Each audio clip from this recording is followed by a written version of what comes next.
Enyi na Abogwu, oyi na-atụ mba, nwa mmụọ nwa mmadụ, nwa mmụọ na-ebutela akụ, karịa ọzọ na Abogwu, nke emeju oyi eme ọzọ,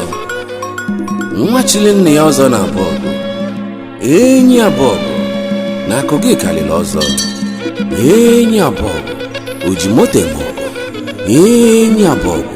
oji ụlọ eme ọgụ, ọbala tụle na-egbu ọbala abụ, asị na-agbachie ka agbachila anụ ana, ọ na-abụ onye wụlụ anụ elu gbachie nye, enyi na Abogwu na ịbụ mmanwụ, enyi Abogwu, nwachi na-emelụ na Abogwu, enyi na ọdụ na Abogwu, enyi Abogwu, asị na-atụkelu ngene kulu mmiri nwụọ, okpu okukele eze nwoke, okpu okukele eze nwanyị, mmiri nwere alụsị, mmanwụ na-apụ apụ,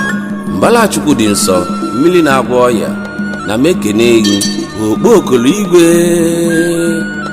enyi Abogwu, odogwu lụlụ nọ na mmiri, odogwu n'ibi na mmiri, enyi na-akụghị karịsịrị, enyi Abogwu, mmiri na-ezele ọra na Abogwu, enyi Abogwu, asị na-ekene nwe eze onu na-anọ, anaba na igbo bụ igbo. N'ụbọchị taa ka anyị na-echeta ọmụmụ enyi na Abogwu, ezigbo nwunye bụ Adaugo, asị enyi na Abogwu, ọkụlọka nwaanyị mma, ijele nwaanyị mma, ọdịbeze nwaanyị mma, mmiri mma nwaanyị mma, ugogbe enyi Abogwu,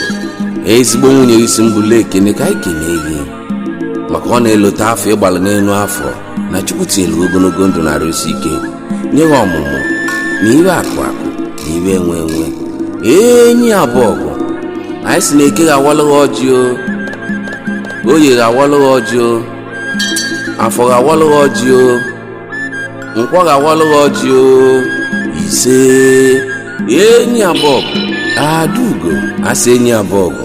ọ sị kenekwelie nne die eriko nwaanyị na ụmụnne die niile, ọ sị na ọ ga-adịla unu mma, ọ bụ ogologo ndụ na-arụ isi ike, ise. Friends and well-wishers, on a special day like this, we celebrate the great native doctor of our time, Enyi Abogwu.